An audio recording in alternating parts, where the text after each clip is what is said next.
hak anak dan konsep perlindungan anak.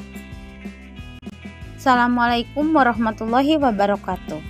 Nama saya Mae dengan NIM 200700055,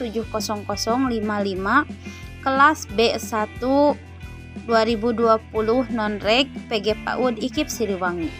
Kali ini saya akan memaparkan tentang materi hak anak dan konsep perlindungan anak yang merupakan bagian dari mata kuliah perlindungan dan pemberdayaan hak anak dengan dosen pengampu Ibu Chandra Asri Windarsi SH MPD. Topik yang akan saya bahas kali ini adalah yang pertama, apa itu pengertian hak anak? Yang kedua, dasar hukum tentang hak perlindungan anak. Yang ketiga, hak anak. Yang keempat, hakikat anak. Yang kelima, konsep perlindungan anak. Yang keenam, studi kasus tentang hak anak. Dan yang terakhir adalah daftar pustaka. Pengertian hak anak.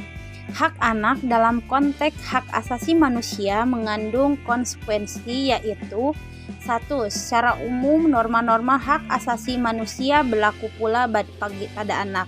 Berdasarkan Konvensi Hak Anak, anak adalah setiap orang yang umurnya kurang dari 18 tahun.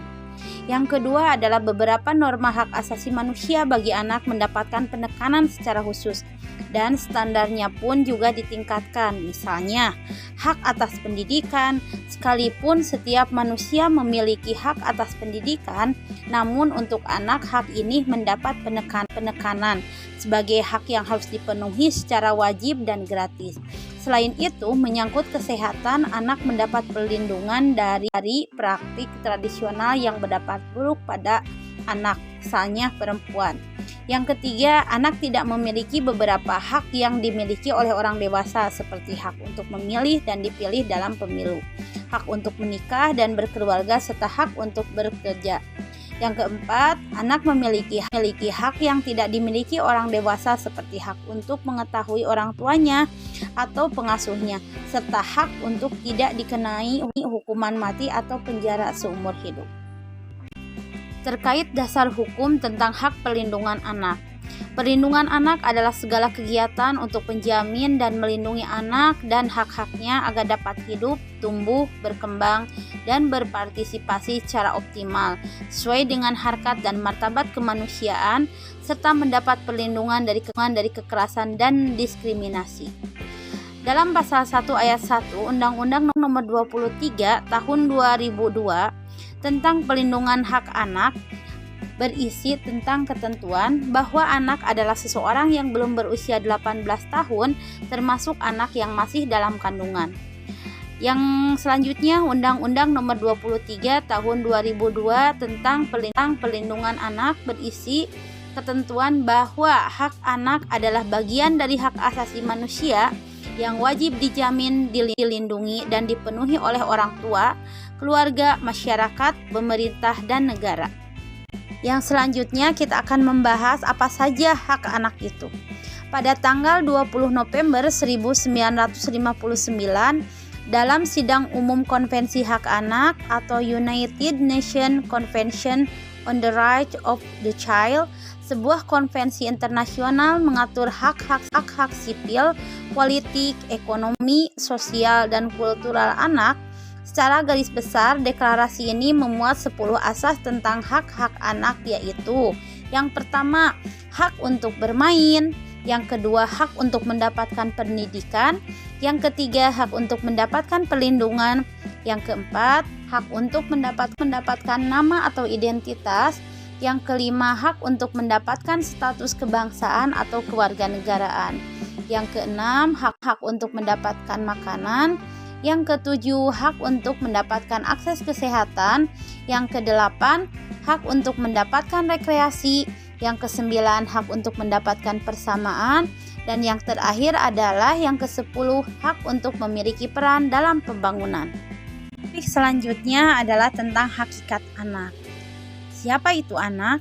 Anak adalah seseorang yang dilahirkan dari rahim seorang perempuan yang telah dikandungnya selama 9 bulan.